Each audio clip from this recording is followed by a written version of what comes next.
Hare Hare Krishna Krishna Krishna Hare Hare Hare Rama Rama Rama Hare Hare Hare Krishna Krishna Krishna Hare Hare Hare Rama Rama Rama Rama Hare Hare Hare Krishna Krishna Krishna Hare Hare Hare Rama Rama Rama Rama Hare Hare Hare Krishna Krishna Krishna Hare Hare Hare Rama Rama Rama Rama Hare Hare Hare Krishna Krishna Krishna Hare Hare Hare Rama Rama Rama Rama Hare Hare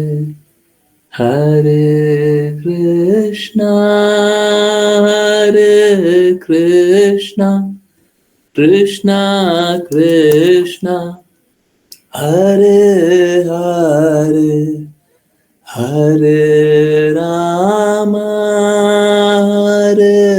Rama Rama Rama Hare Hare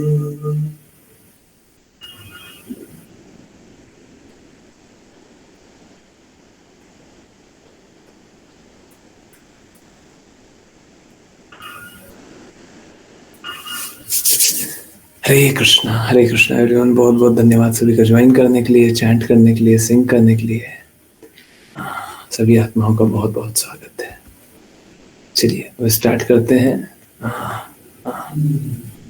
Shrimad Bhagavatam श्लोक number 52 है। ठीक है, जिनकी को read करना है कृपया करके हैंड रेस करें। ओके, सो ये स्टार्ट करेंगे विपुल प्रभु जी। हरे कृष्णा।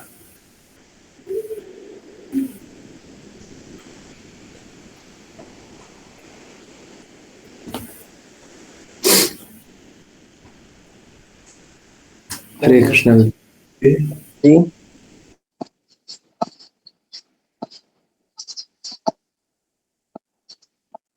अनुवाद। महान संत नारद ने कहा, हे महान व्यक्तित्व, आपने मुझसे जो कुछ भी पूछा है उस सब के बारे में मैंने ठीक प्रकार से उत्तर दे दिया है। अब एक और वर्णन सुनो जो साधु पुरुषों द्वारा स्वीकृत है और बहुत गोपनीय है। तात्पर्य, श्री नारद मुनि व्यक्तिगत रूप से राजा बहिष्मान के आध्यात्मिक गुरु के रूप में कार्य कर रहे हैं। नारद मुनि का इरादा था कि उनके निर्देशों के माध्यम से राजा तुरंत सभी फलित कर्मों की गतिविधियों को छोड़कर भक्ति सेवा में लग जाए। हालांकि राजा सब कुछ समझ गया, फिर भी वह अपनी गतिविधियों को छोड़ने के लिए तैयार नहीं था, जैसा कि निम्नलिखित श्लोक दिखाएंगे। राजा अपने पुत्रों को बुलाने का विचार कर रहा था, जो तपस्या और कठिन साधनाएं करते हुए घर से दूर थे। उनके लौटने के बाद वह उन्हें अपना राज्य सौंप देगा और फिर घर छोड़ देगा।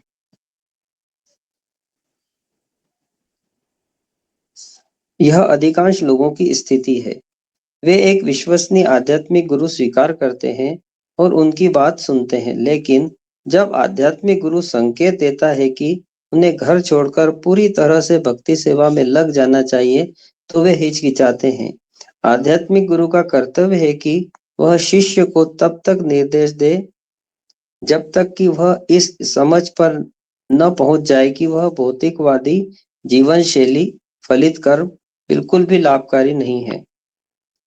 वास्तव में प्रहलाद महाराज के सलाह के अनुसार जीवन की शुरुआत से ही भक्ति सेवा ग्रहण करनी चाहिए।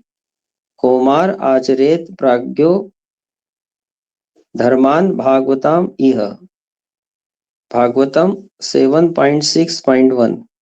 वेदों वेदों के सभी निर्देशों के अनुसार हम यह समझ सकते हैं कि जब तक कोई कृष्ण चेतना और भक्ति सेवा नहीं अपनाता, वह केवल भौतिक अस्तित्व के फलित कर्मों में संलग्न होकर अपना समय बर्बाद कर रहा है। इसलिए नारद मुनि ने राजा से एक और दृष्टांत कहने का निर्णय लिया, ताकि उसे भौतिक अस्तित्व के भीतर पारिवारिक जीवन छोड़ने के लिए प्रेरित किया जा सके। हरे कृष्णा, हरे कृष्णा। देखिए देखिए, यहाँ पे बहुत सारी बातें हैं और चलिए एक एक करके समझते हैं। सबसे पहले यहाँ पे गुरु के कर्तव्य के बारे में बताया हुआ है कि गुरु को इस प्रकार का होना पड़ेगा कि भौतिक कर्मों में आनंद प्राप्त करने की जो लोगों की इच्छाएं हैं, उसको अस्वीकृत करते हुए, मना करते हुए, ये मत करो, उसको सही मार्ग दिखाना पड़ेगा। अब देखिए, हिपोक्रेसी से काम नहीं चलेगा। आज ही अब हम लोगों ने वो अच्छा पढ़ा ना, हिपोक्रेसी, आज ही पढ़ा ना? यस, सबने पढ़ा है। श्री राम वानी, श्री राम स्वामी है। हाँ, वो अच्छा बोल दिया था इसलिए रिप्लाई नहीं कर रहे थे क्या? ओके, हाँ ठीक है। तो हिपोक्रेसी से काम नहीं चलेगा। क्या हिपोक्रेसी है यहां पे? कि गुरु स्वयं तो त्याग करने की स्थिति में न रहे और दूसरे को बोले कि त्याग करो। आजकल ऐसा हिपोक्रेसी चलता है? बहुत सारे तथाकथित आध्यात्मिक गुरु हो गए हैं, तथाकथित है नहीं, इन रियलिटी नहीं है, सब झूठे झूठे, जो अपने तो भोग करते हैं और दूसरे को बोलते हैं भोग इच्छाओं से बाहर निकलो। ऐसे करके कोई भोग इच्छा से बाहर नहीं निकलेगा। हाँ, सुनने में आकर के ताली जरूर बजा देगा। Which gas do planes absorb from the atmosphere? Carbon dioxide. हाँ, हरे कृष्णा। ओके ओके, सो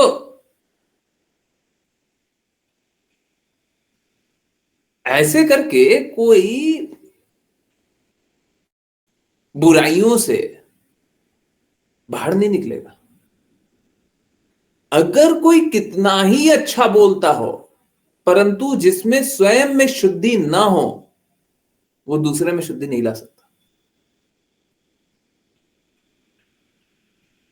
ये भौतिक ज्ञान नहीं है। जैसे स्कूल टीचर आकर के पढ़ा दिया, कोई उसको कॉपी कर लिया, अब हम भी वैसे ही पढ़ाने लग गए, तो बच्चों को फिर भी समझ में आ जाए। शायद हमको कुछ नहीं भी आता है, पर अगर हम सेम कॉपी कर दिए, फिर से वापस से चला दिए, तो हाँ, उनको समझ में आ जाएगा। भौतिक ज्ञान ऐसे ही होता है, परंतु आध्यात्मिक ज्ञान हृदय से अनुभव करने का होता है, और हृदय से वो अनुभव करेगा ही नहीं जो पालन ना करता हो। सो प्रचार करने से पहले, प्रीच करने से पहले पहले प्रोफेस करना पड़ेगा। पहले अपने जीवन में हमको वो उकारना पड़ेगा, हमको वैसा जीवन जीना पड़ेगा।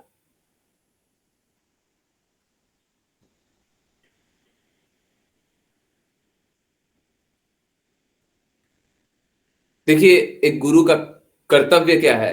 गुरु का कर्तव्य है कि शिष्यों को ये बताए कि जो भौतिक कर्मों में लगे हुए हो ये ठीक नहीं है। भौतिक लाभ, भौतिक आकांक्षा के लिए जो जीवन जी रहे हो, इससे तुम्हारा नाश होगा, इससे तुम्हारा बुरा होगा, इससे तुम्हारा अच्छा नहीं होगा।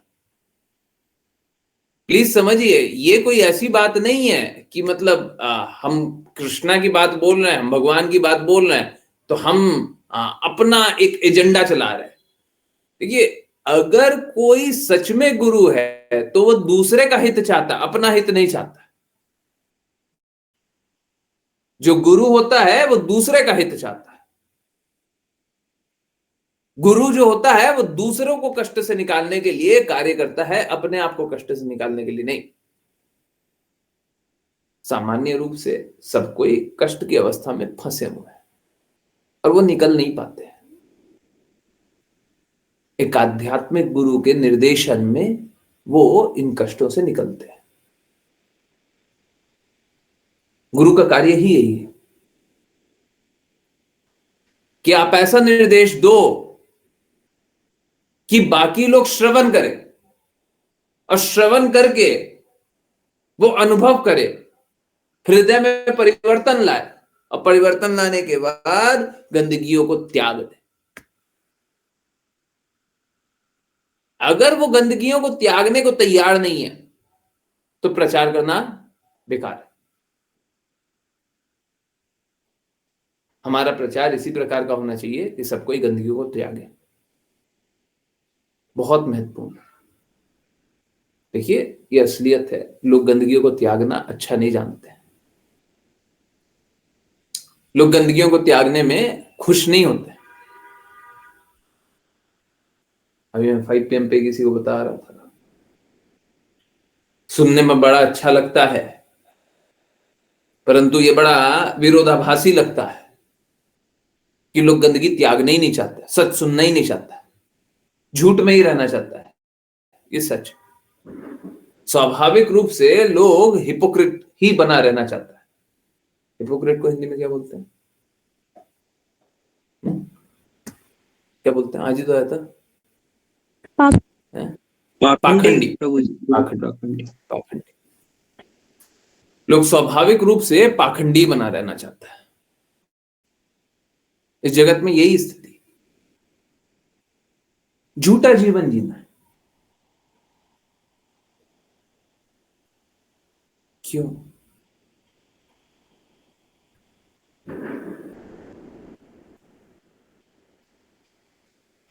हम अनुभव कुछ करते हैं और व्यवहार कुछ और करते हैं। क्यों?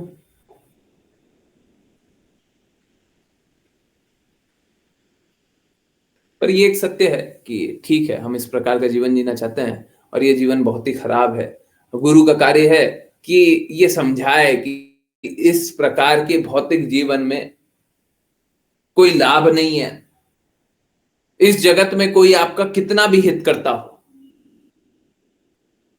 वो स्वयं संघर्ष कर रहा है और आप भी संघर्ष कर रहे हैं। देखिए, ये जानने के बाद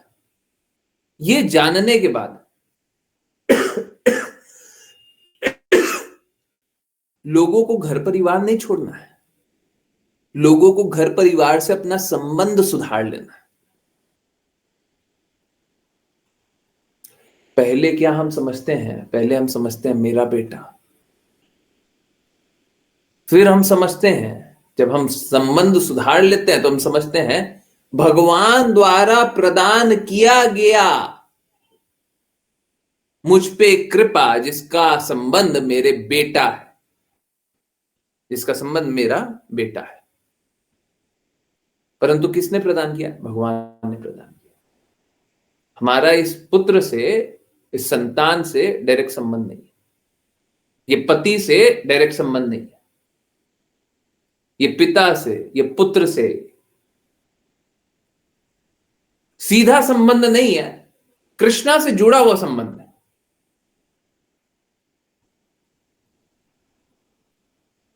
एक्चुअली में यही सत्य है। भगवान ने दिया है तो आपके पास है।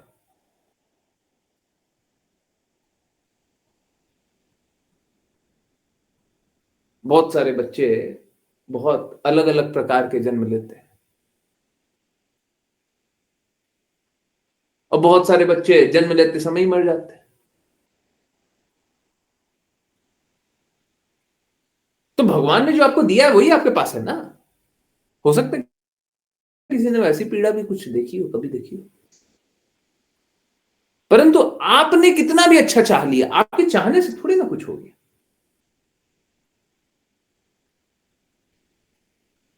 तो प्रदान तो कृष्णा ने किया है।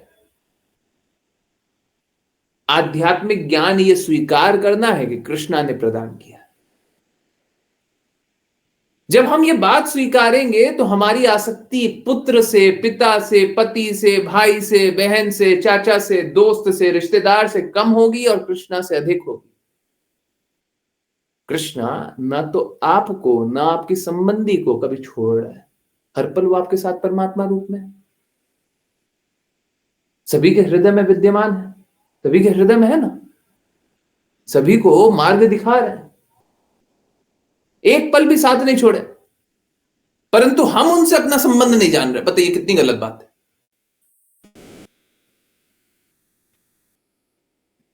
संबंध हमारा शाश्वत रूप से हमेशा से कृष्णा से, पर हम उनसे संबंध नहीं जान रहे। हम लोग देखिए कितना सारा रूल समझते हैं ना। अगर कोई देश में रहता हो, देश के नियम का पालन ना करे तो जेल में भर दिया जाएगा, नहीं? अगर घर में रहता हो, घर के नियम का उल्लंघन करे तो हो सकता है घर से निकाल भी दिया जाए, है ना? परंतु हम इस शरीर में रहते हैं, हम इस आत्मा का अस्तित्व रहता है, हमारा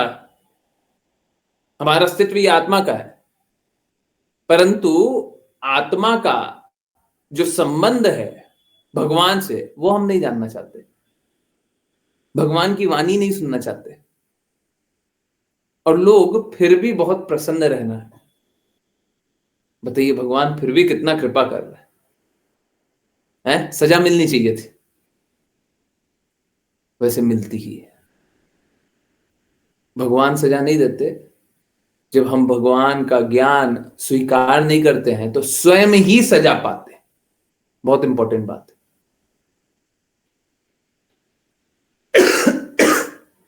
भगवान तो हम सभी पे कृपा कर रहे हैं, पर जैसे ही हमने बोला कि हम भगवान की बातें नहीं सुनेंगे, क्या है हमारा मूल अस्तित्व कुछ है, हम उसके विरुद्ध कार्य कर रहे हैं।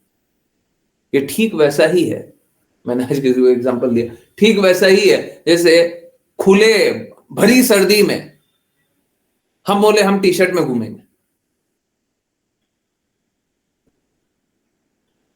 तो इसके बाद जो होगा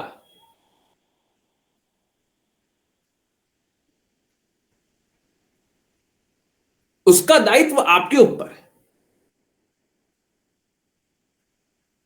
भगवान ने आपको चेतना दी है, समझा रहे हैं कि सर्दी का समय है, आपको ठंड लग रही है, अनुभव हो रहा है, परंतु नहीं, हम तो नियम से खेलेंगे।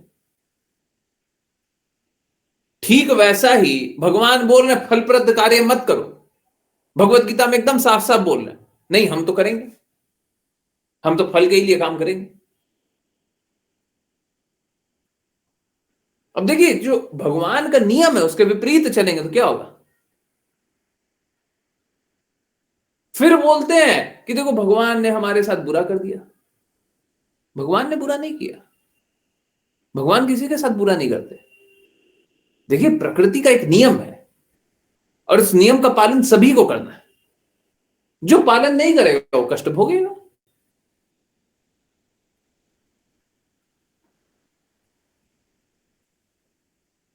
अगर आपको विटामिन डी चाहिए, विटामिन डी आता है ना सन से, जो भी आपको विटामिन डी चाहिए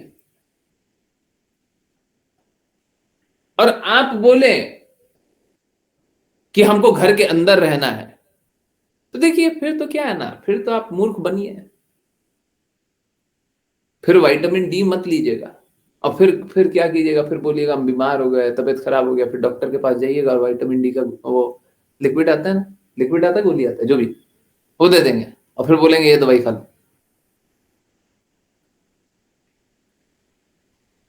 प्रकृति आपको दे रही है, वो नहीं स्वीकार करना, तो प्रकृति के नियम के विरुद्ध चलिएगा तो फिर कष्ट भोगिए। कष्ट क्यों है? क्योंकि हम कृष्णा की बातें नहीं मानते, और कोई कष्ट नहीं है। क्योंकि हमारी मूल प्रकृति यही है कि हम भगवान के अधीन रहे। हम लोग जीवात्मा है, परमात्मा के अधीन रहना ही हमारी मूल स्थिति है। जब हम भगवान की बातों को अस्वीकार करते हैं तभी सारे कष्ट होते हैं। और जैसे जैसे हम भगवान की बातों को मानने लगते हैं, हमारे कष्ट होने धीरे धीरे धीरे धीरे कम हो जाते हैं।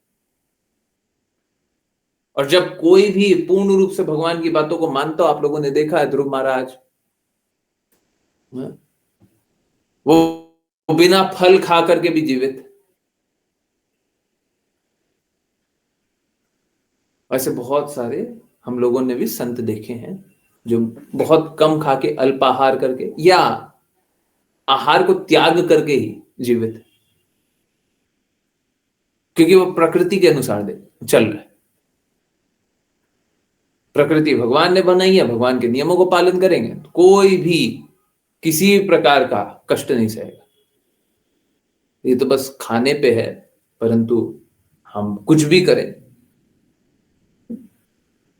जब आप भगवान की बातें सुनते हैं तो आपका मन शांत रहता है, भगवान की बातें सुनते हैं तो आपका कष्ट समाप्त होता है। क्यों होता है? क्योंकि प्रकृति उसी अनुसार चल रही है। प्रकृति भगवान की शक्ति है, सारी प्रकृति भगवान की शक्ति के अनुसार चल रही, भगवान की शक्ति है और भगवान के ही कहे अनुसार चल रही है। आप उनके अनुसार नहीं चल रहे हैं तो आप कष्ट भोगेंगे। और जैसे ही हम ये स्वीकारते हैं कि हम भी भगवान के ही अंश है, भगवान के ही कहे अनुसार चलना चाहते हैं, जैसा भगवान बोलेंगे वैसे ही करेंगे, आपको भी कष्ट समाप्त। गुरु का, आध्यात्मिक गुरु का यही कार्य है कि सभी को बताए कि हम सभी कृष्णा के अंश हैं, हम सभी को कृष्णा के कहे अनुसार चलना चाहिए। हमको फलप्रद कार्य नहीं करना चाहिए, फल पाने की आकांक्षा नहीं होनी चाहिए। हमको कार्य कृष्णा की प्रसन्नता के लिए करना चाहिए, और जब कृष्णा की प्रसन्नता के लिए करेंगे तो सब कुछ अपने आप ही प्रसन्न हो जाएगा। हम लोग घर परिवार, रिश्तेदार, समाज, अपना धन संपत्ति, सबके बारे में कितना चिंतित रहते हैं ना। कोई चिंता करने की आवश्यकता नहीं है। फिर से वही बात बोलता हूं, जिसके साथ श्री रघुनाथ तो किस बात की चिंता। तो सारी चिंता समाप्त हो जाएगी।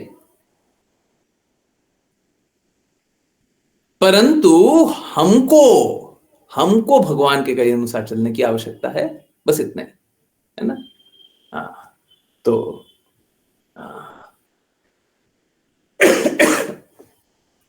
नारद मुनि यहां पे राजा बर्हिष्मान को आध्यात्मिक गुरु के रूप में ज्ञान प्रदान कर रहे हैं। और नारद मुनि यही करना चाहते हैं कि फलित कर्मों को छोड़ करके वो भक्ति सेवा में लग जाए। देखिए, भक्ति सेवा में लगने का अर्थ ये नहीं है कि हमको अपना निर्धारित कर्तव्य छोड़ देना है। लोग ये मतलब ये अज्यूम कर लेता है, अच्छा भक्ति सेवा है, यहां पे भी हम पढ़ रहे हैं ना, सब कुछ त्याग देना। त्याग देने का अर्थ है अच्छा हमको घर परिवार को छोड़ देना, हमको फलित कर्मों को छोड़ना है। 5वें अध्याय में भगवान भगवत गीता में बताते हैं कि हम लोगों को फलासक्त होकर के कार्य करना छोड़ देना।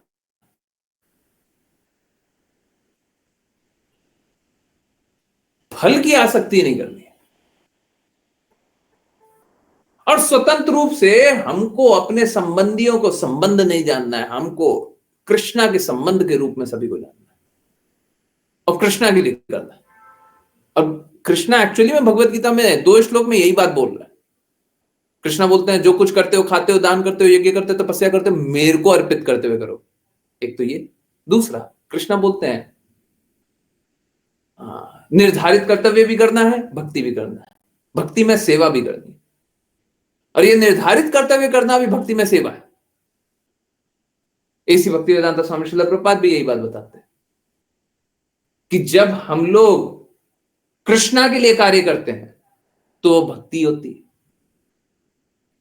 एक भक्त भौतिक कार्य करता ही नहीं है, तो भक्त क्या पैसा कमाना नहीं छोड़ता? बिल्कुल कमाता है, परंतु किस लिए? कृष्णा को खिलाने के लिए। और भक्त क्या खाता है? कृष्णा का झूठा खाता है, जो बचा हुआ होता है। शास्त्रों के अनुसार उस शब्द को उच्चिष्ट बोलते हैं, तो कृष्णा का झूठा खाता है। भक्त घर में रहता है, बिल्कुल रहता है, परंतु वो घर कृष्णा का होता है। भौतिकवादियों के लिए क्या होता है? भौतिकवादी अपने घर में भगवान का एक जगह बनाते हैं, भक्त भगवान के घर में अपना एक छोटा सा जगह रखते हैं। यही अंतर होता है।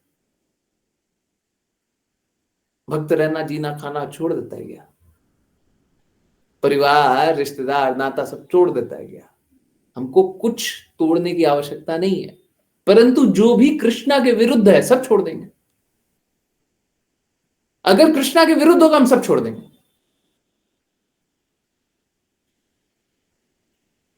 तो क्यों कृष्णा के विरुद्ध ले जाना है?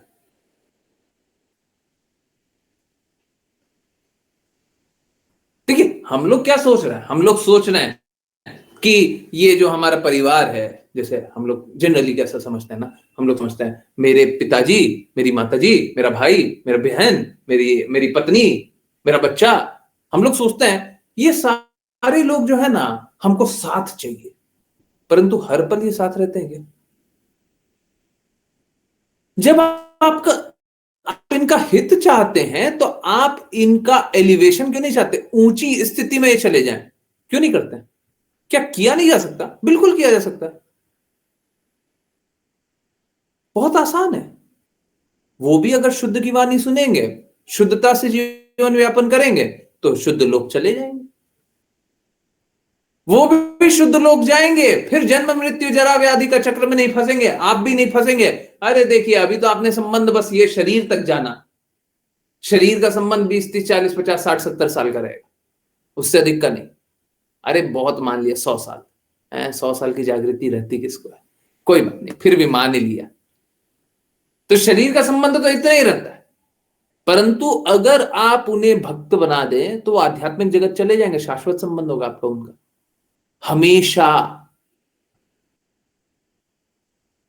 जब तक वो कृष्णा से द्वेष करके फिर से भौतिक जगत में आने की आकांक्षा ना करे, तब तक आपका उनका संबंध उसी लोक में रहेगा।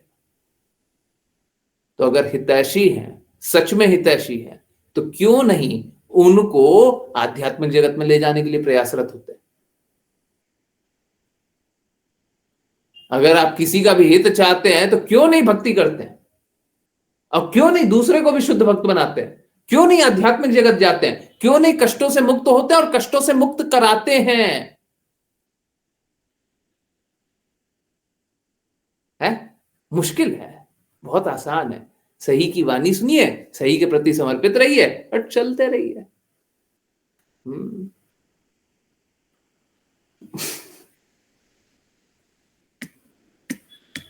बहुत आसान है। मुझे वो वीडियो वाला याद आ रहा था, जुड़े रहिए जानते रहिए। सही है ना? तो ठीक है, तो जुड़े रहिए जानते रहिए, ये होगा। जुड़े नहीं रहिएगा तो जानिए कैसे। ठीक है चलिए आगे समझते हैं। 53। आई होप ये बातें सभी को समझ में आई हो। अरे कितना आसान शब्द है, कुछ मुश्किल है? कोई मुश्किल नहीं। ऋषा माता जी, हरे कृष्ण।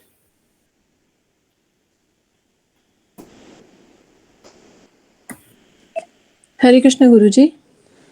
अनुवाद। हे महाराज, कृपया उस हिरन को खोजिए जो अपनी पत्नी के साथ एक बहुत ही सुंदर फूलों के बगीचे में घास खाने में लगा हुआ है। वह हिरन अपने काम में बहुत आसक्त है और वह अपने बगीचे में भौरों के मधुर गाने का आनंद ले रहा है। कृपया उसकी स्थिति को समझने का प्रयास कीजिए। वह अनजान है कि उसके सामने एक बाघ है जो दूसरे के मांस पर जीने का आदी है। हिरन के पीछे एक शिकारी है जो उसे तीक्ष्ण तीरों से भेदने की धमकी दे रहा है। इस प्रकार हिरन की मृत्यु निकट है। तात्पर्य, यहाँ एक दृष्टांत है जिसमें राजा को सलाह दी गई है कि वह एक ऐसे हिरन को खोजे जो हमेशा एक खतरनाक स्थिति में रहता है। हालांकि हर तरफ से खतरा है। हिरन केवल एक सुंदर फूलों के बगीचे में घास खाता रहता है, अपने चारों ओर के खतरे से अनजान। सभी जीव, विशेष रूप से मनुष्य, परिवारों के बीच स्वयं को बहुत सुखी मानते हैं, मानो एक फूलों के बगीचे में रहकर भौरों की मधुर गुंजार सुन रहे हों। हर कोई अपनी पत्नी के इर्द गिर्द केंद्रित रहता है, जो पारिवारिक जीवन की सुंदरता है। भौरों की गुंजार की तुलना बच्चों की बातचीत से की जा सकती है। मनुष्य ठीक हिरन की तरह अपने परिवार का आनंद लेता है, वह यह जाने बिना कि उसके सामने समय का कारक है जिसका प्रतिनिधित्व बाघ करता है। एक जीव के फलित कर्म केवल एक और खतरनाक स्थिति पैदा करते हैं और उसे विभिन्न प्रकार के शरीर स्वीकार करने के लिए बाध्य करते हैं। एक हिरन का रेगिस्तान में पानी के मृग तृष्णा के पीछे भागना असामान्य नहीं है। हिरन भी यौन क्रिया का बहुत शौकीन होता है। निष्कर्ष यह है कि जो कोई हिरन की तरह जीता है, वह समय आने पर मारा जाएगा। इसलिए वैदिक साहित्य सलाह देता है कि हमें अपने संवैधानिक स्थिति को समझना चाहिए और मृत्यु के आने से पहले भक्ति सेवा ग्रहण करनी चाहिए। भागवत 11.9.29 के अनुसार कई जन्मों के बाद हमने यह मानव रूप प्राप्त किया है, इसलिए मृत्यु के आने से पहले हमें प्रभु की दिव्य प्रेमापूर्ण सेवा में स्वयं को संलग्न करना चाहिए। यही मानव जीवन की पूर्ति है। हरे कृष्णा गुरु जी। हरे कृष्णा, हरे कृष्णा। देखिए, जीवन मिला है, सभी को पता है जीवन का अंत भी होगा।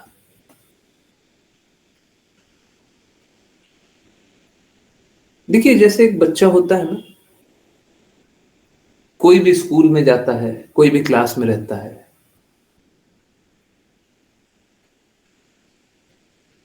उसे एग्जाम के लिए प्रिपेयर करने के लिए, मान लिया जाए कि साल में एक ही एग्जाम हो रहा है, मान लीजिए हाफ ईयरली, क्वार्टरली, जैसा कुछ नहीं हो रहा है, बस एक फाइनल एग्जाम।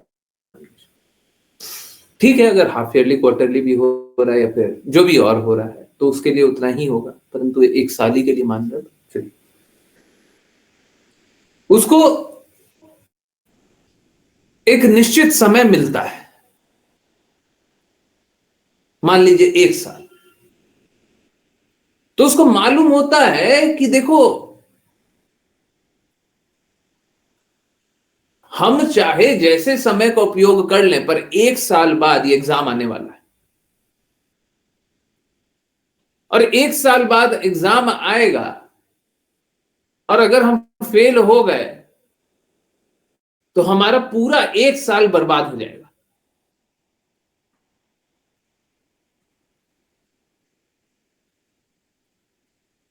मानवों के साथ भी वैसा ही है, परंतु उससे भी बुरा।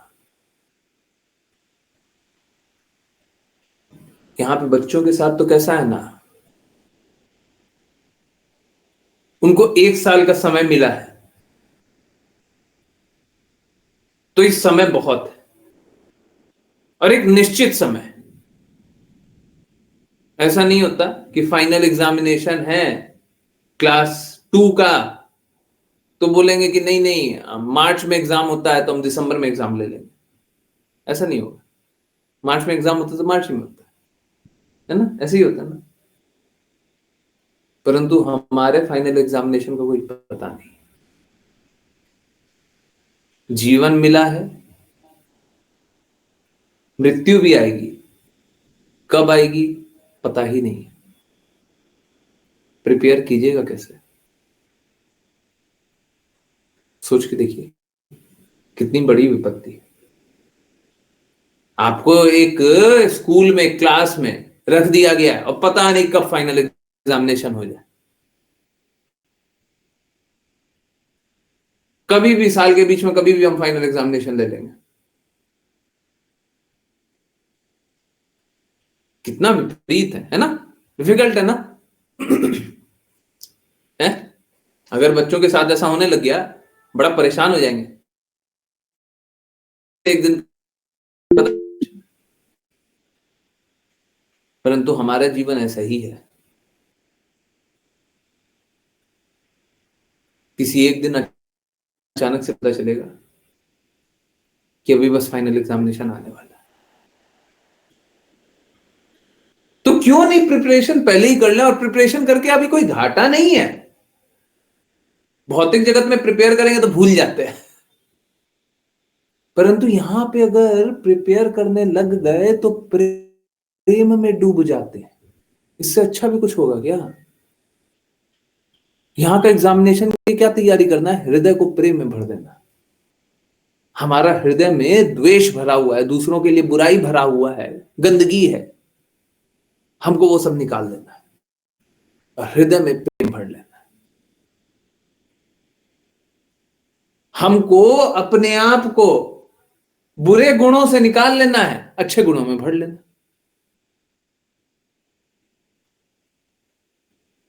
ये कोई बुरा बात है, परंतु असलियत यही है। मैं फिर से रिपीट कर रहा हूं, असलियत यही है। लोग अपना बुराई स्वीकारना ही नहीं चाहता, निकालना तो बहुत दूर का बात है। लोग अपना बुराई नहीं, गलती नहीं जानना चाहता। सब यही जानना चाहता है कि हम बहुत शुद्ध हैं, और इसीलिए बहुत सारे प्रिटेंडर गुरु इसीलिए आ गए, दिखावा करने वाले गुरु इसीलिए आ गए, क्योंकि लोग सोचना चाहते हम पहले से ही भक्त हैं। तो उसको वैसा ही भ्रम में डाला जाता है, लो तुम पहले से ही भक्त हो।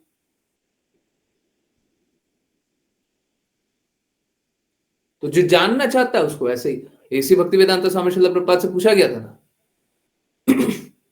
कि कितने लोग प्रिटेंडर गुरु से भ्रमित है, तो इसी भक्ति वेदांत स्वामी श्रील प्रभुपाद बोलते हैं ऑलमोस्ट एवरीवन, करीब करीब सब कोई। और क्यों? क्योंकि वो खुद भ्रमित होना चाहते हैं। क्यों भ्रमित होना चाहते? क्योंकि वो टफ स्टैंडर्ड को स्वीकार नहीं करना चाहते, वो शुद्ध को स्वीकार ही नहीं करना चाहते। अब सोना मिल रहा है, पता नहीं, मेरे को नहीं पता कितना है, कुछ 1.25 लाख रुपए ग्राम है ना, 10 ग्राम, 1.25 लाख रुपए 10 ग्राम है ना, कुछ है। अब कोई बोलेगा नहीं नहीं हमको तो 60,000 रुपए ग्राम चाहिए, 60,000 रुपए 10 ग्राम चाहिए। तो मतलब ये उतना ही रियलिस्टिक है, ये उतना ही सत्य से दूर है कि ये संभव है ही नहीं। आपको कोई झूठा ही सोना मिल सकता है, आपको सोना भी चाहिए और सोने के दाम से आधा चाहिए, तो ये संभव नहीं है। हाँ, कभी सोने का दाम आधा हो गया तो वो अलग बात है, परंतु ये दाम रहते हुए आपको आधा दाम में चाहिए तो वो तो संभव नहीं है। फिर कुछ गलत मिलेगा। आजकल चोरी का भी होता है, बहुत कुछ होता है। एनीवेज, कुछ गलत ही मिलेगा, सही नहीं मिलेगा। आपको शुद्ध चाहिए, परंतु आपको गंदगियां नहीं चाहिए। गंदगियां आपकी बता दें तो वो बड़ा दिक्कत है, तो अशुद्ध ही मिलेगा। शुद्ध स्वीकारना है तो शुद्ध का दाम भी पे करना पड़ेगा, दाम चुकाना पड़ेगा ना। शुद्ध का दाम यह है कि हमको अपनी गलतियां स्वीकारनी पड़ेगी, ये दाम, ये कीमत।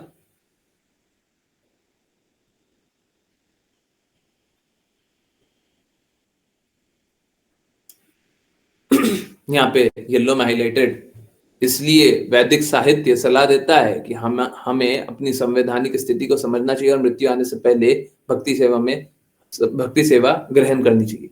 देखिए, बिल्कुल फाइनल एग्जामिनेशन से पहले स्वीकार कर लेनी चाहिए, परंतु हम लोगों को कब स्वीकार करना चाहिए? हम लोगों को जब समझ में आ जाए।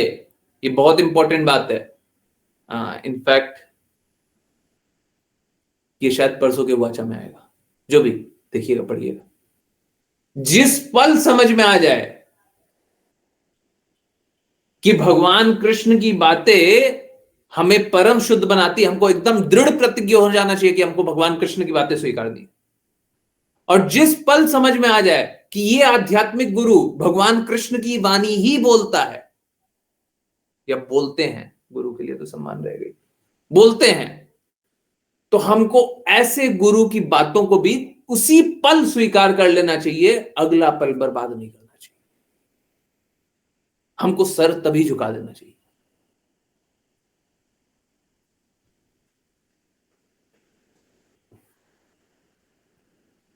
हाँ, जब तक अनुभव नहीं होगा तब तक तो स्वीकार करना संभव नहीं है। अनुभव करना तो बहुत आवश्यक है। किसी को पहले ही अनुभव हो गया तो उसे तत्काल रूप से स्वीकार कर लेना चाहिए, हाँ भगवान कृष्ण की बातें सब कुछ परफेक्ट। नहीं तो अपने जीवन में लगा लगा करके देखे, हमने बहुत सारा एक्सपीरियंसेस ऐसा देखा हुआ, बहुत लोगों को देखा हुआ है जो पहले तो भगवान से द्वेष भी करते थे, परंतु जब भगवान की बातें सुनने लगे, जीवन में लगने लगी, तो भगवान से प्रेम भी अनुभव करना स्टार्ट कर दिया, शुरू कर दिया, है ना।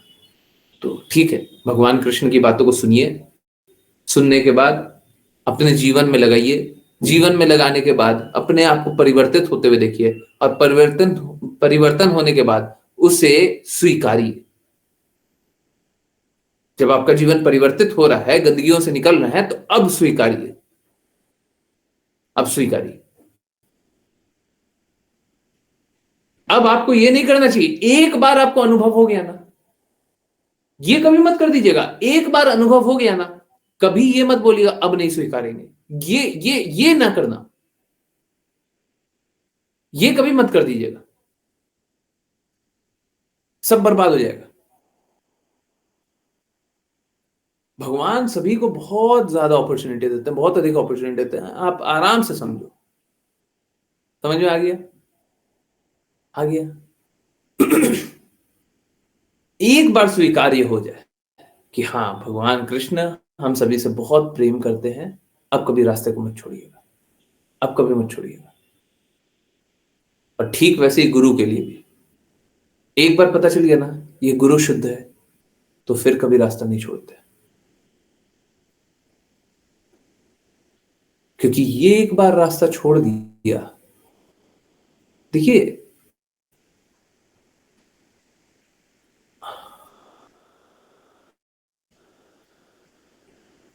पूरे जगत में जो भी हो, जिसको भी जानते हैं और जो भी कार्य कर रहा है, सब गड़बड़ कर रहा है, सब गलत कार्य कर रहा है। एक भगवान कृष्ण की वाणी ही शुद्ध है। अब अगर उसको भी छोड़ दिया तो फिर बाकी कहां जाकर के फंसेंगे और कैसे फंसेंगे, और जीवन का कितना हिस्सा उसमें डाल देंगे, और पता नहीं इस जीवन में समझ में भी आए कि हम गलत रास्ते पे चल गए कि नहीं चल गए। ये सब गलती से भी मत कर दीजिएगा, सारा जीवन बर्बाद हो जाएगा। ठीक है, तो जब तक अनुभव नहीं हो कोई बात नहीं, हमको समय लेना चाहिए, परंतु एक बार अनुभव हो जाए तो स्वीकार कर लेना चाहिए। ठीक है, आराम से समय लीजिए, अनुभव हो गया फिर सर झुका करके स्वीकार कीजिए।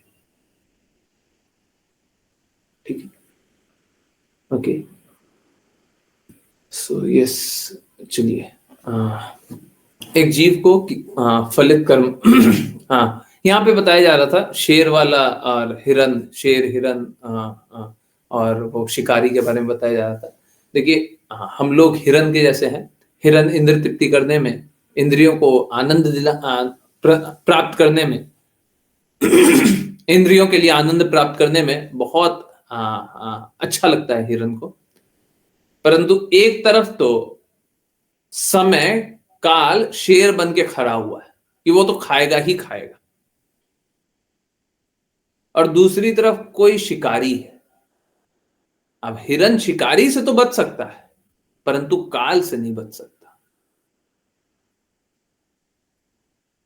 कोई शिकारी है, उस हिरन को मारने वाला है, तो ठीक है, हम लोग क्या है इस जगत में बारंबार संघर्ष करते हैं, कभी इस संघर्ष से बच गए, वो उसमें फंस गए, उस संघर्ष से बचे उसमें फंस गए, ये तो हमारा चलते रहे। परंतु ये जो फाइनल एग्जामिनेशन वाला जो शेर है, वो तो खा के रहे। तो ये एग्जाम्पल दिया जा रहा था नारद मुनि द्वारा, ताकि राजा बर्हिष्मान समझ पाए कि हमारी स्थिति बहुत ही दुखदाई है, और जो ये राजा बर्हिष्मान स्वीकारने को तैयार नहीं है कि मुझे तत्काल रूप से भगवान की भक्ति सेवा में संलग्न हो जाना चाहिए, भगवान की भक्ति करनी चाहिए। तो नारद मुनि बता रहे हैं कि देखो दोनों ही हैं, एक तो समय है, और समय किसका कब आएगा वो तो तुमको पता नहीं है, परंतु समय है जो कि पीछे छूटते जा रहा है और फाइनल एग्जामिनेशन बहुत निकट आते जा रहा है। और दूसरा, कोई शिकारी भी है, तुम्हारा शिकार कर सकता है। कौन शिकार करेगा? इंद्र तृप्ति की भावना रहेगी तो तुम्हारा शिकार हो जाएगा। तुमको किसी से आकर्षण हो जाएगा तो तुम्हारा शिकार हो जाएगा। देखिए, हम लोग कब तक सही बुद्धि से कार्य कर सकते हैं, सही चेतना से कार्य कर सकते हैं, जब तक हम भ्रष्ट नहीं हुए। एक बार भ्रष्ट हो गए, उसके बाद सही चेतना तो काम करेगी नहीं ना। उसके बाद तो सही चेतना काम करेगी नहीं। तो हम तभी तक ही सेन माइंड के हैं, तभी तक ही बचे हुए हैं, जब तक शिकारी हमको मारा नहीं है तभी तक ही बचे हुए हैं। और किस समय शिकारी आ जाए और मार दे हमको पता नहीं। कौन सा शिकारी हमारा शिकार कर ले हमको पता नहीं। देखिए, ये जो शिकारी है वो तभी शिकार करेगा जब गुरु के संरक्षण में नहीं रहिएगा, जब गुरु की आज्ञा अनुसार नहीं चलिएगा, जब स्वतंत्रता रखिएगा,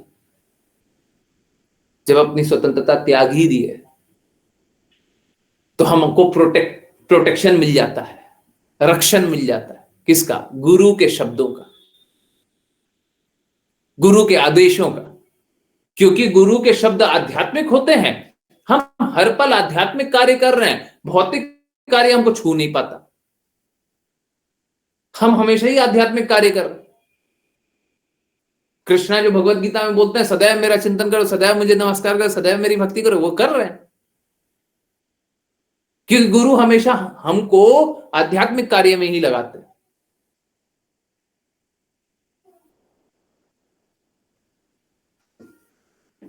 है ना? तो हम लोग कैसे हैं? हम लोग अमूर्तता में, इस जगत के जो संबंध है ना, उसमें आनंद पाना चाहते हैं, परंतु इस जगत के संबंध में कोई आनंद नहीं है, क्योंकि जो भी है सब कोई कष्ट की अवस्था में है। ये जगत ही दुखालय है, दुखों का सागर, दुखों का घर, है ना?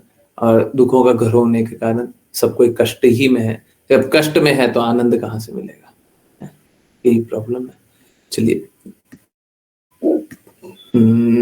कोशिश करते हैं इसको पढ़ने का। अश्लेषा माता जी, हरे कृष्णा। हरे कृष्ण गुरुजी। हे महाराज, स्त्री जो शुरुआत में बहुत आकर्षक लेकिन अंत में बहुत परेशान करने वाली होती है, ठीक फूल के समान है। शुरुआत में आकर्षक और अंत में घृणित होता है। स्त्री के साथ जीव कामुक इच्छाओं से उलझ जाता है और वह यौन क्रिया का आनंद लेता है, ठीक जैसे कोई फूल की सुगंध का आनंद लेता है। इस प्रकार वह इंद्रिय सुख का जीवन जीता है, अपनी जीभ से लेकर अपने जननांगों तक, और इस तरह जीव स्वयं को पारिवारिक जीवन में बहुत सुखी मानता है। अपनी पत्नी के साथ मिलकर वह सदा ऐसे विचारों में लीन रहता है। वह अपनी पत्नी और बच्चों की बातचीत सुनकर बहुत प्रसन्नता महसूस करता है, जो भौरों की मधुर गुंजार के समान है, जो फूल पर मधु एकत्र करते हैं। वह भूल जाता है कि उसके सामने समय है, जो दिन और रात के बीतने के साथ उसके जीवन काल को छीन रहा है। वह अपने जीवन के धीरे धीरे कम होते जाने को नहीं देखता, नहीं वह मृत्यु के अधिकारी की परवाह करता है, जो पीछे से उसे मारने का प्रयास कर रहा है। कृपया इसे समझने का प्रयास कीजिए। आप एक अनिश्चित स्थिति में हैं और हर तरफ से खतरे से घिरे हुए हैं। तात्पर्य: भौतिकवादी जीवन का अर्थ है कृष्ण के शाश्वत सेवक के रूप में अपनी संवैधानिक स्थिति को भूल जाना, और यह भूल गृहस्थ आश्रम में विशेष रूप से बढ़ जाती है।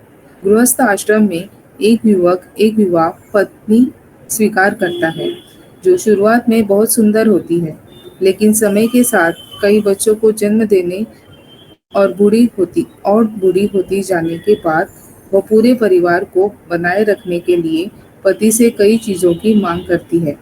ऐसे समय में पत्नी उसी व्यक्ति के लिए घृणास्पद हो जाती है जिसने उसे अपने युवा दिनों में स्वीकार किया था। कोई व्यक्ति गृहस्थ आश्रम से केवल 2 कारणों से आसक्त होता है। पत्नी अपने पति की जीभ की संतुष्टि के लिए स्वादिष्ट व्यंजन पकाती है और रात में वह उसे यौन सुख देती है। गृहस्थ आश्रम से आसक्त व्यक्ति हमेशा इन बारे में सोचता रहता है: स्वादिष्ट भोजन और यौन आनंद। पत्नी की बातचीत का आनंद पारिवारिक मनोरंजन के रूप में लिया जाता है और बच्चों की बातचीत दोनों जीवों को आकर्षित करती है। इस प्रकार वह भूल जाता है कि उसे किसी दिन मरना है और अगले जीवन के लिए तैयारी करनी है, अगर वह एक अनुकूल शरीर में रखा जाना चाहता है। फूलों के बगीचे में हिरन एक दृष्टांत है जिसका उपयोग महान ऋषि नारद ने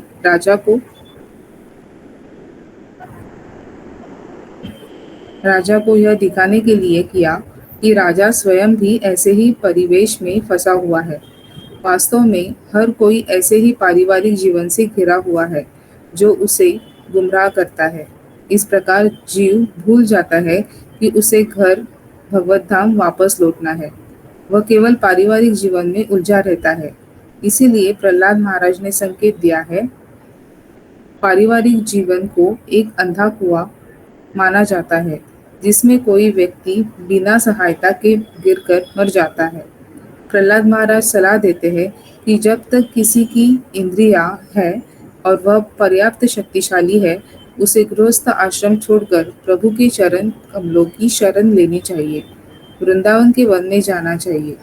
वैदिक सभ्यता के अनुसार एक निश्चित आयु यानी 50 वर्ष की आयु में पारिवारिक जीवन छोड़ना होता है, वानप्रस्थ लेना होता है और अंत में सन्यासी के रूप में अकेले रहना होता है। यह वैदिक सभ्यता की निर्धारित पद्धति है जिसे वर्णाश्रम धर्म के नाम से जाना जाता है। जब कोई गृहस्थ जीवन का आनंद लेने के बाद संन्यास लेता है तो वह पूर्ण पुरुषोत्तम भगवान विष्णु को प्रसन्न करता है। किसी को पारिवारिक या सांसारिक जीवन में अपनी स्थिति को समझना होगा, इसे बुद्धिमत्ता कहा जाता है। किसी को अपनी जीभ और जननांगों को पत्नी के साथ संगति में संतुष्ट करने के लिए हमेशा पारिवारिक जीवन में नहीं फंसे रहना चाहिए। इस तरह कोई केवल अपना जीवन बर्बाद करता है।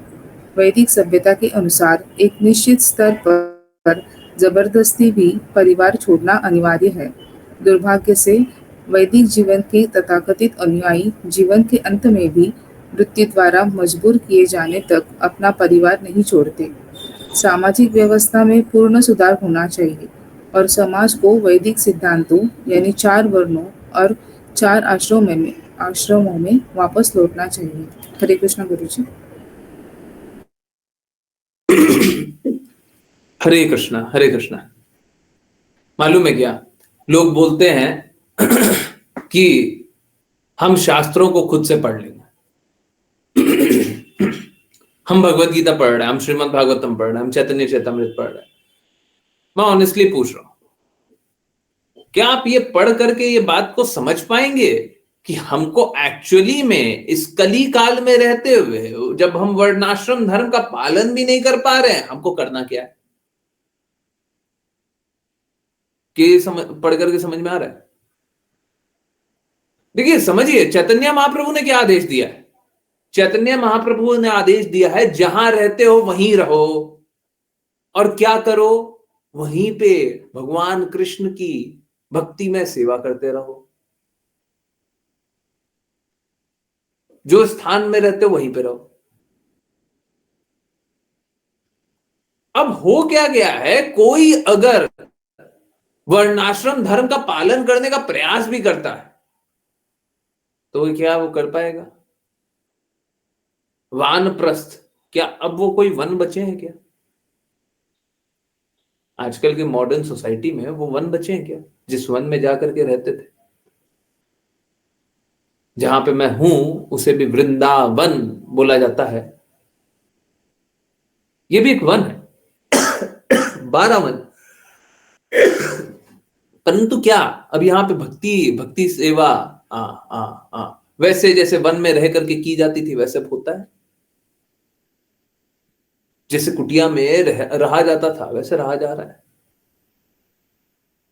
और हमको ये बात भी स्वीकारनी पड़ेगी कि हमारा शरीर भी अब वैसा नहीं रहा है। हम शारीरिक रूप से वैसे सशक्त नहीं है कि कुटिया में रह करके हम प्रसन्न रह पाएंगे। गोस्वामी पेड़ों के नीचे रहा करते थे, परंतु आज के दिन अगर हमको पेड़ के नीचे रहने बोल दिया जाए, अभी सर्दी ज्यादा आई नहीं है, अभी बस आई है, परंतु पता नहीं बाकी भारत के बाकी हिस्सों में क्या हाल है, परंतु यहाँ पे बस अभी सर्दी आई है। परंतु अब सोचिए, हम लोगों को इसके बारे में चिंतित नहीं रहना चाहिए, संभाव की स्थिति रहनी चाहिए। परंतु अभी पेड़ के नीचे रहने बोल दिया जाए तो क्या कोई रह पाएगा? गोस्वामी तो रहा करते थे। इंपॉर्टेंट क्या है? इंपॉर्टेंट ये है कि हम भगवान से प्रेममयी संबंध स्थापित कर लें। इंपॉर्टेंट ये नहीं है कि हम ऑस्टेरिटी कर ले, त्याग कर ले। यहां पे इंपॉर्टेंट क्या है? यहां पे मुख्य लक्ष्य क्या है? यहां पे मुख्य लक्ष्य ये है कि आप जहां पे रहे वहां पे रह लीजिए, परंतु घर परिवार से संबंध ना जान करके कृष्णा से संबंध जानिए। देखिए, समझिए इस बात को, जो भी भक्ति सेवा में संलग्न होता है, अपने आप को डुबोता है, क्या आपका स्वयं का अनुभव नहीं है कि हम गुरु की आज्ञा का पालन करते हैं, कृष्णा के शब्दों का पालन करते हैं, तो हमारी जीव की इच्छा, हमारी यौन इच्छा और हमारी सब प्रकार की इच्छाएं, भौतिक इच्छाएं कम हो जाती है? Yes no? अनुभव है? हमारी सारी प्रकार की इच्छाएं कम हो जाती है। सही बात है, नहीं है? तो यही और क्यों नहीं करते हैं? पहले तो जीभ के स्वाद के लिए कितना कुछ खाते थे ना, अब जीभ का स्वाद आता ही नहीं होगा, है ना? बहुत कम आता होगा, है? पहले जीभ के स्वाद के पीछे दौड़े भागते रहते थे, अब जीभ के स्वाद के पीछे नहीं दौड़ रहे हैं।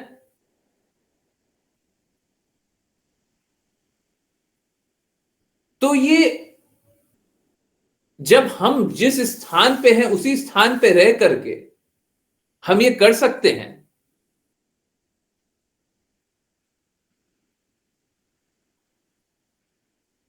और ये भी बात सही है, वानप्रस्थ और सन्यास हम आज की स्थिति में धारण करें, ये संभव भी हमारे लिए तो नहीं है। तो क्यों नहीं?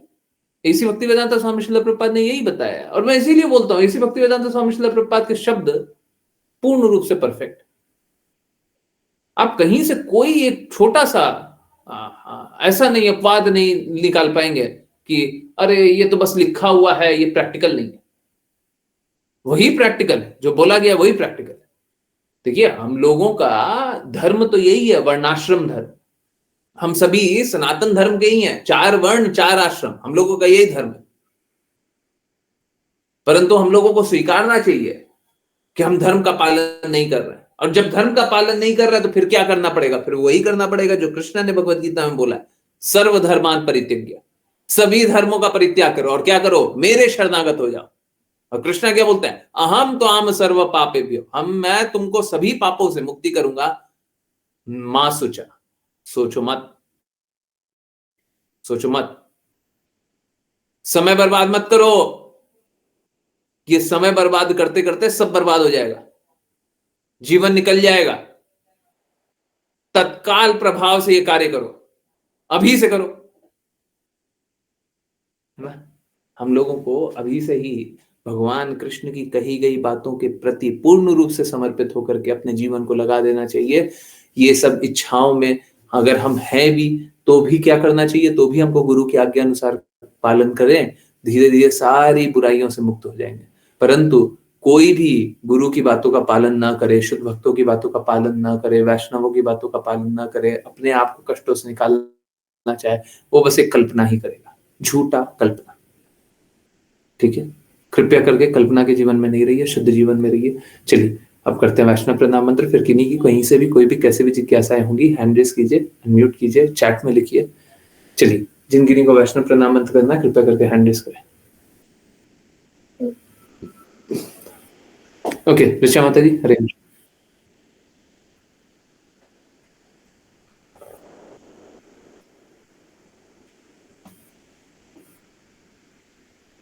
हरे कृष्ण, ऋचा माता जी।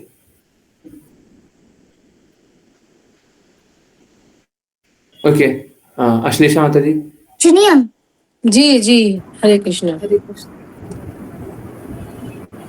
अश्लेषा माता जी, हरे कृष्ण। प्लीज वैष्णव प्रणाम मंत्र। हरे कृष्ण गुरुजी। वाञ्छकल्पतरुभ्यश्च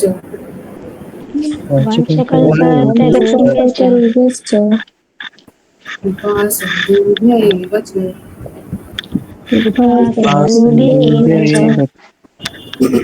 पतितानां पावनेभ्यो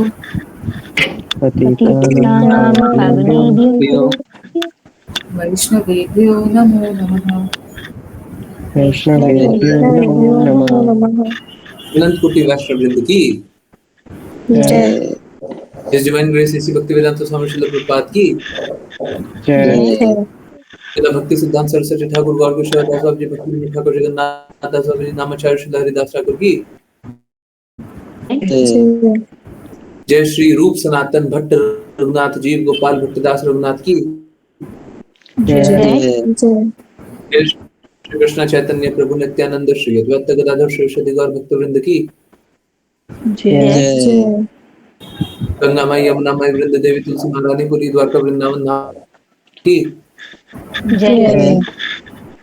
भगवद गीता श्रीमद् भागवतम चैतन्य चैतन्य की जय।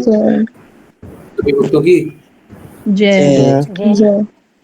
हरे कृष्णा हरे कृष्णा हरे कृष्णा हरे कृष्णा कृष्ण कृष्ण हरे हरे हरे राम राम राम राम हरे हरे हरे कृष्णा हरे कृष्णा कृष्ण कृष्ण हरे राम हरे कृष्णा हरे कृष्णा हरे कृष्णा हरे कृष्णा हरे राम राम राम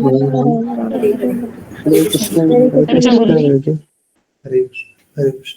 हरे कृष्णा एवरीवन। यस, किन्हीं की कोई भी कहीं से भी कुछ भी कैसी भी जिज्ञासाएं हैं, अनम्यूट कीजिए, हैंड रेज कीजिए, बिल्कुल पूछिए। सॉरी दीक्षा माता जी, आपको कंफ्यूजन हो गया था, मैं दीक्षा माता जी बोला था, कोई बात नहीं, पूछिए, जिज्ञासा है बिल्कुल अनम्यूट करके पूछिए, हैंड रेज करके पूछिए, कुछ भी पूछिए। यस, किन्हीं को कुछ भी पूछना है?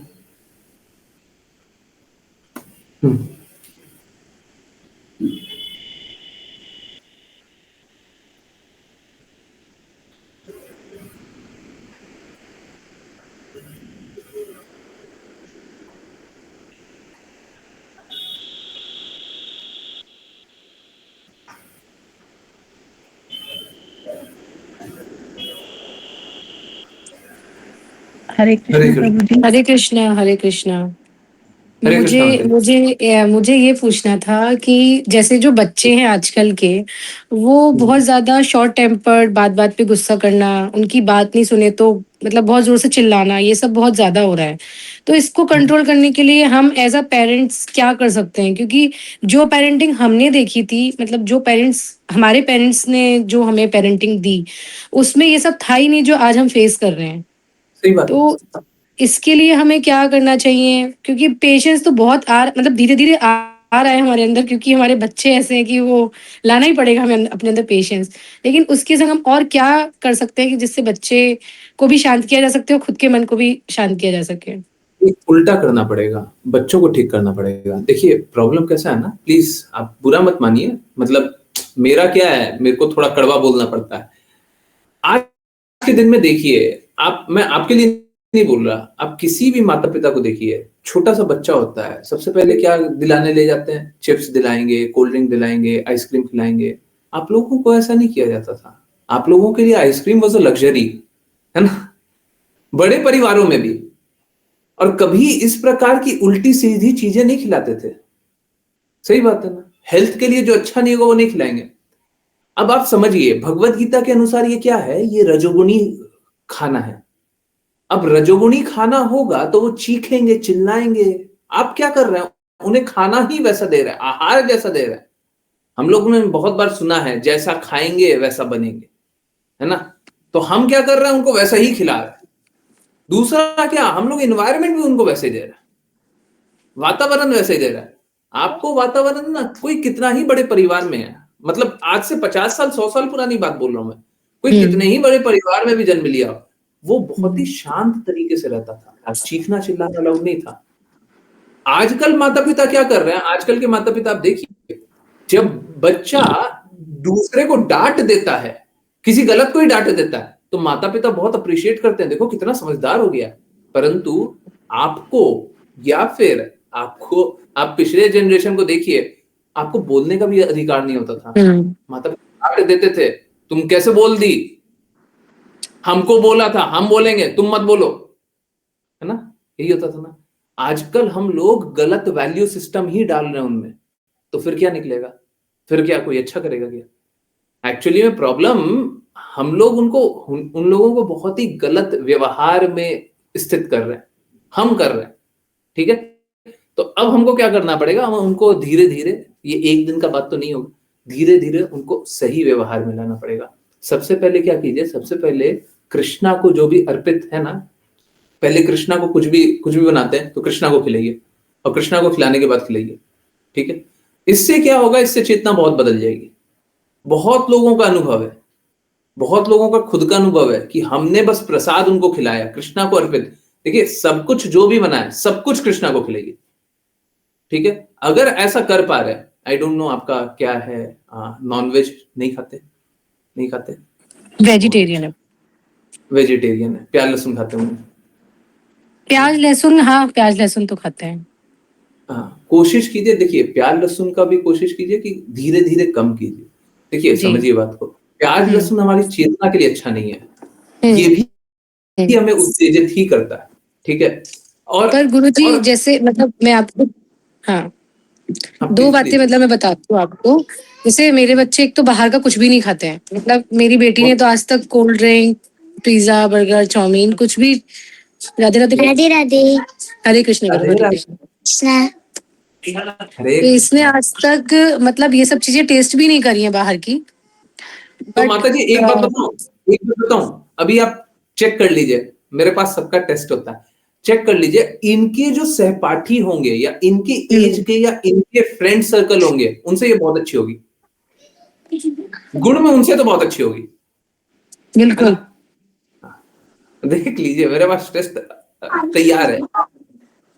क्यों अच्छी है? आपने अच्छी बात बताई कि उनको भोग लगा के, हम ठाकुर जी को भोग लगा के, मेरे घर में ठाकुर जी हैं, ठाकुर जी को भोग लगा के अगर हम इन्हें खिलाएंगे तो हो सकता है कि आप जो बोल रहे हैं वो चीज बिल्कुल होगा, बिल्कुल होगा, गारंटीड है,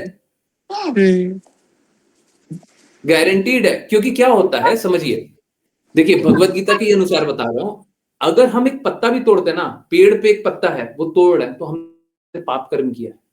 हमने एक पत्ता भी तोड़ा है तो पाप कर्म किया है। हम जीवित हैं, इसी में बहुत पाप हो जा रहा है। ठीक है, अब क्या है, जैसे ही हम कुछ तोड़ करके या खरीद करके भी, बाजार से खरीद करके भी लाए, है ना, और ले करके आए, उसको साफ करके कृष्णा के लिए बनाया, कृष्णा को खिलाया, और वो खिलाने के बाद, तुलसी पत्र डालने के बाद, ऑफर करने के बाद, बाकी सबको फिर बाद में खिलाया, तो इससे क्या होगा? कृष्णा बोलते हैं, जो कुछ मुझे अर्पित करते हो वो पाप से मुक्त हो जाता है। और क्या क्या अर्पित कर सकते हो? पत्रम पुष्पम फलम तोयम। प्याज लहसुन का ऑफर नहीं कर सकते, तो इसीलिए मैं प्याज लहसुन के लिए उसलिए भी मना कर रहा हूं। कोशिश कीजिए प्याज लहसुन या तो कम कीजिए, और ठीक है, अगर मान लिया कि प्याज लहसुन अभी खा ही रहे हैं, धीरे धीरे कम कीजिएगा, अचानक से कम कर दें। अगर कर सकते हैं तो कर लीजिए, नहीं कर सकते तो धीरे धीरे कम कीजिए। ठीक है, क्या कीजिए कि प्याज लहसुन वाला छोड़ दीजिए, बाकी सब कुछ कृष्णा को अर्पित कीजिए। जैसे सब्जी बना रहे तो 2 सब्जी बना लिया, एक सब्जी में प्याज लहसुन डाल दिया, एक सब्जी कृष्णा को अर्पित कर दिया, और कृष्णा को अर्पित करने के बाद आप सबको भी खिलाया। देखिएगा धीरे धीरे सबका चेतना शांत हो जाएगा, सब अच्छे हो जाएंगे, सब अच्छे गुण के हो जाएंगे। बहुत ही सरल तरीका।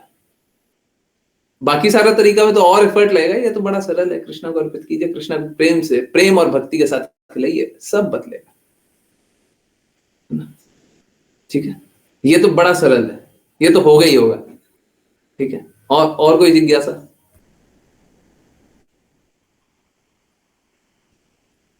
ठीक है, ये आप कीजिएगा और बताइएगा। आप थोड़े से दिन कीजिएगा, आपको ये बदलाव अनुभव होगा। ठीक है, चलिए अब बाकी जिज्ञासा है। प्रभु जी, जब हम परेशान होते हैं तो कहते हैं कि भगवान आपकी परीक्षा ले रहे हैं। भगवान कभी परीक्षा नहीं लेते।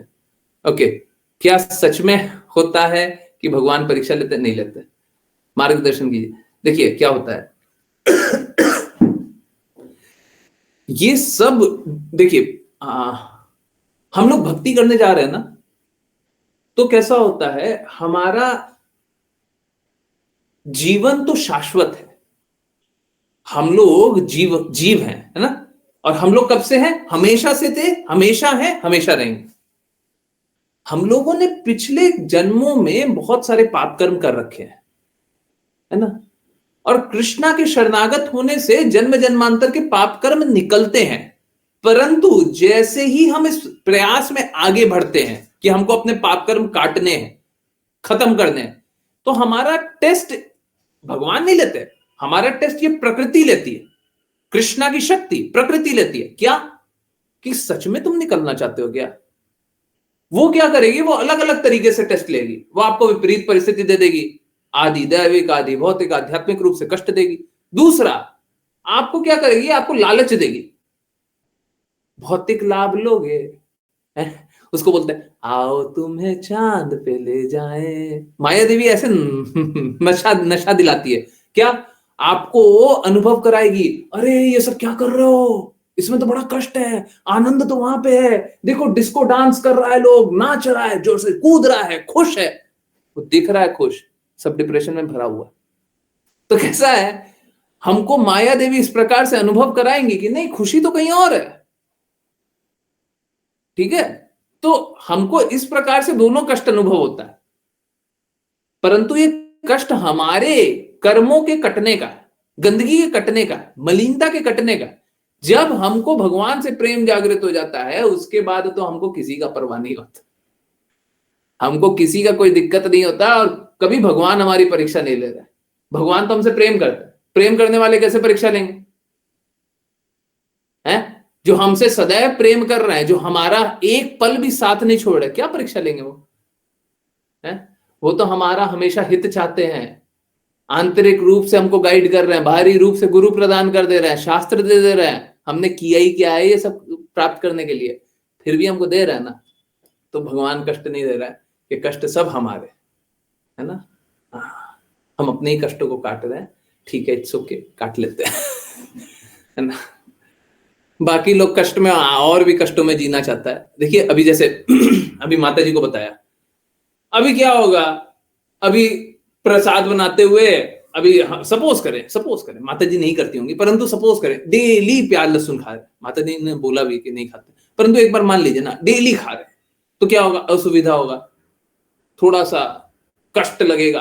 अरे देखिए, फिर थोड़ा सा जीभ का भी कष्ट लगेगा, जीभ को स्वाद नहीं आ रहा है, एग्जैक्ट सेम स्वाद नहीं आ रहा है ना, थोड़ा सा कष्ट लगेगा। परंतु वो असुविधा क्या करेगी, वो असुविधा हमारी चेतना को ऊपर ले जाएगी, हमको शांत बनाएगी, हमको अच्छा बनाएगी। क्या वो अच्छा नहीं है? क्या ये कार्य करना अच्छा नहीं है?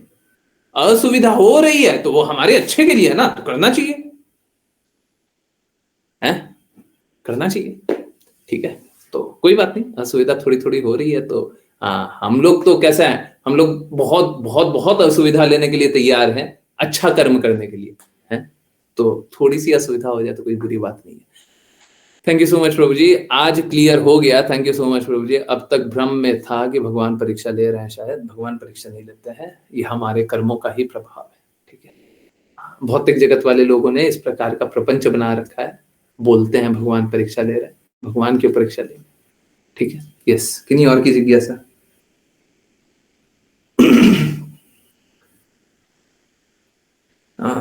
एक जिज्ञासा है, बच्चों को गेमिंग से दूर कैसे किया जाए? बच्चों को गेमिंग से बस बड़ा सरल तरीका है, उनको सही गुणों में लगाना पड़ेगा, है ना।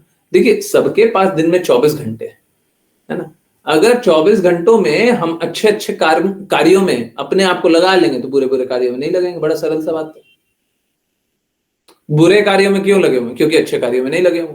अगर भगवान की बातें सुनेंगे, शास्त्रों की बातें सुनेंगे तो गलत कार्यों में नहीं लगेंगे, और जब भगवान की बातें और शास्त्रों की बातें नहीं सुनेंगे तो गलत कामों में ही लगेंगे।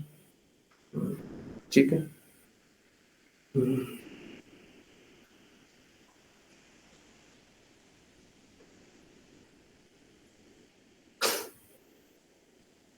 ये बहुत ही कॉमन जिज्ञासा है कि कुछ लोग बोलते हैं कि जीवन के अंतिम कुछ समय हम लोग भक्ति करेंगे। अरे अंतिम समय तक बचेगा, तब तो बचेगा तो कर लीजिएगा। उस प्रकार की चेतना भी बचनी चाहिए, उस प्रकार की स्थिति भी बचनी चाहिए, और सबसे इंपॉर्टेंट है शुद्ध भक्त मिलेगा, गुरु मिलेगा। देखिए, आज तो स्वीकार कर रहे हैं कि आप जो बोल रहे हैं सही बोल रहे हैं, 10 साल बाद गुरु नहीं मिलेगा तो करते रहिएगा। बिना शुद्ध भक्त के हमारा हृदय तो शुद्ध हो ही नहीं सकता, हो ही नहीं सकता।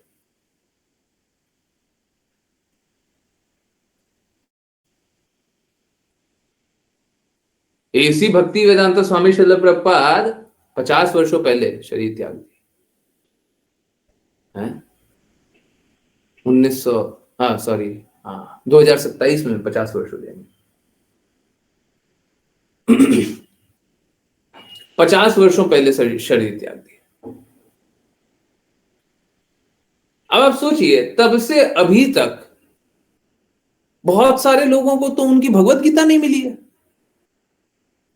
बहुत लोग हैं अभी, आजकल ऑनलाइन वर्ल्ड हो गया ना, आजकल ऑनलाइन दिखने लग गया है ना। कितना साल हो रहा है? 5 साल, 10 साल, 10 साल हो रहा है, 15 साल हो रहा है।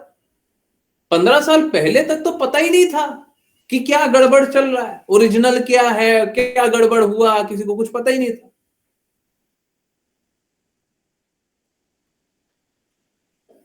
समझ आ रहा है? तो क्या है, जब शुद्ध वाणी मिल ही नहीं रही है तो शुद्ध होइएगा कहां से? ये तो हम लोगों ने हिंदी में शुद्ध श्रीमद् भागवतम आप लोग पढ़ रहे हैं, बाकी कोई पढ़ रहा है? बाकी कहीं पे है? नहीं है। तो शुद्ध कहां से होंगे? शुद्ध हो जाएंगे, अशुद्ध पढ़ करके शुद्ध हो जाएंगे। कल्पना बहुत अच्छा है। हाँ जी प्रभु जी, मेरी फ्रेंड है, उनकी मदर इन लॉ कहती है कि अभी से क्या इतनी भक्ति में लग गई है, 40 के बाद करना ये सब। 40 क्यों, 90 के बाद करना है ना। माता जी, उसके बाद जीवन बचेगा कि नहीं बचेगा वो हमको नहीं पता है। और देखिए क्या है ना, अगर सपोज करें हम कहते हैं कि हम जल्दी ही कर लेते हैं, उसमें क्या बुरा है?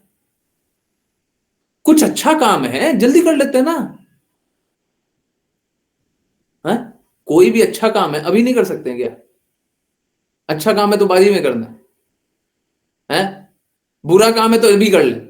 अगर अभी भक्ति नहीं करेंगे तो क्या करेंगे? कृष्णा की बातें नहीं सुनेंगे तो क्या करेंगे? देखिए समझिए बात को, अगर कोई भी भगवान कृष्ण की बातों के विपरीत कार्य कर रहा है तो वो पाप कर्म कर रहा है। तो क्या सिखा रही है? अभी पाप कर्म कर लो, अभी और पाप जोड़ लो। तो लोग तो पता नहीं क्या भ्रमित अवस्था में रहते हैं।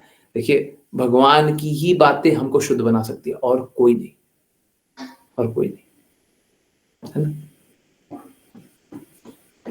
ठीक है, आंसर हुआ? तो हम लोगों को तो प्रहलाद महाराज तो 5 साल के थे, हैं, जब वो राजा बन गए थे। कोई भी बोलता है ना कि ये तो 90 साल के होने पे, 40 साल के होने पे, 50 साल के होने पे, इतने साल के होने पे भक्ति करनी चाहिए। आप लोग बताए कीजिए, 5 साल के प्रहलाद महाराज थे, वो कृष्णा की बातें करते थे तो वो राजा बना दिए गए थे भगवान कृष्ण के द्वारा। भगवान कृष्ण ने उनको राजा बना दिया था। हाँ, 5 साल के थे। 5 साल के बच्चे वैसे ही करते हैं। भगवान कृष्ण ने उनको राजा बना दिया था।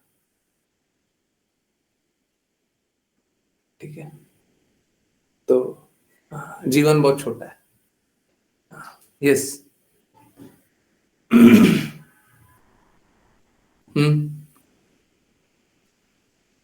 किन्हीं और की कोई जिज्ञासा, कुछ और पूछना है?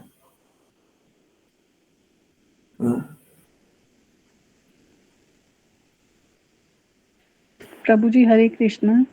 हरे कृष्ण। ये वीतरागी क्या होता है? हरे कृष्णा। वीतरागी, रागी विरागी वीतरागी, रागी विरागी वीतरागी। कहाँ पे लिखा हुआ है? I read somewhere some book. माता जी, अब देखिए कहीं पे जो जहां पे जो बुक पढ़ती है वो बुक पढ़ लीजिए, हैं? वो बुक पढ़ लीजिए, भगवान की बातें छोड़ दीजिए। हम तो देखिए, हमको तो किसी ने अभी मेरे को कुछ बोला था तो हमने यही जवाब दिया था कि मेरा जो नॉलेज है ना वो भगवत गीता, श्रीमद् भागवतम, चैतन्य चैतामृत, एसी भक्ति वेदांत स्वामी श्रील प्रभुपाद, इनके बाद है ही नहीं। इसके बाहर की बात है तो हमको आता ही नहीं है। हमको आता ही नहीं। हमको ये मालूम है ये परफेक्ट है और परफेक्ट के अलावा हमको और कुछ आवश्यकता होगी नहीं। ये हमको भगवत धाम ले जाएगा, बस हमको और कुछ जानना ही नहीं है ना। क्यों जानना है? अब कोई इस विचारधारा का आ जाए कि देखो हम तो इस संकट में फंसे हुए हैं या हम इन गुणों में फंसे हुए हैं, हम उनको निकालने के लिए सब कुछ जान करके सब कुछ निकालने के लिए तैयार है, परंतु हमको इनके बाद कुछ जानना ही नहीं है। हाँ, इनको ग्लोरीफाई करने के लिए, इनको महिमा मंडित करने के लिए हमको कुछ और करना पड़ेगा तो हम करेंगे। किसी दिन मैं आपको एक एग्जांपल दे रहा हूं, कभी ऐसा करेंगे तो नहीं, परंतु किसी दिन एसी भक्ति वेदांत स्वामी श्रील प्रभुपाद को महिमा करने के लिए, अपने पढ़ने के लिए नहीं, बहुत इंपॉर्टेंट बात है, अपनी जानकारी के लिए नहीं, अपनी जागृति के लिए नहीं, अपने जानने के लिए नहीं, श्रील प्रभुपाद को महिमा करने के लिए अगर रामायण का कुछ लिखना पड़े, कुछ बोलना पड़े तो बिल्कुल बोलेंगे, बिल्कुल बोलेंगे। परंतु ऐसे नहीं, ऐसे तो हमको आता ही नहीं है। अपने लिए या ऐसे ही अगर आप लोग संघर्ष कर रहे हैं तो मैं निकालने के लिए तैयार।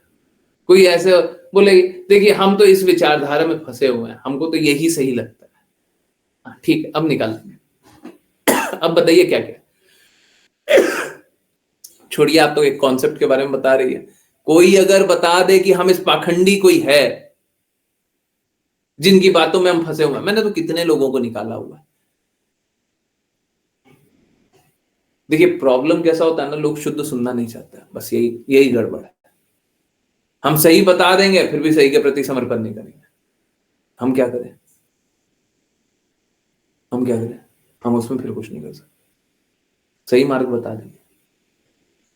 आजकल क्या करना चाहता है, आजकल लोग कल्पना की दुनिया में ज्यादा जीना चाहता है और उसमें कोई मदद नहीं कर सकता। बस वही है। यस, किन्हीं और की कोई जिज्ञासा? ऐसे कुछ निकालना है तो निकाल के बता देंगे, बट क्या फायदा है, क्या फायदा?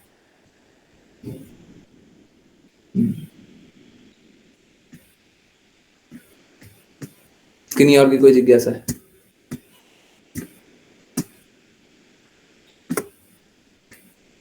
नहीं है? 10:30 हो गया तो आई होप सभी की जिज्ञासा उत्तर हो गई हो, है ना? ठीक है, तो सबको अच्छे से जानते रहिए, कृष्णा की बातों को स्वीकारते रहिए। बहुत बहुत धन्यवाद सभी को ज्वाइन करने के लिए। ज्वाइन करते रहिए, चैंट करते रहिए, कृष्णा के नाम का प्रचार करते रहिए, कृष्णा के प्रेम का प्रचार करते रहिए, सदा कृष्णा के प्रेम में दृढ़ स्थित रहिए। हरे कृष्णा आत्माओं, बहुत बहुत धन्यवाद। हरे कृष्ण गुरु जी। हरे कृष्ण प्रभु जी। हरे कृष्ण प्रभु जी। हरे कृष्णा गुरु जी। हरे कृष्णा। बहुत बहुत हरे कृष्ण।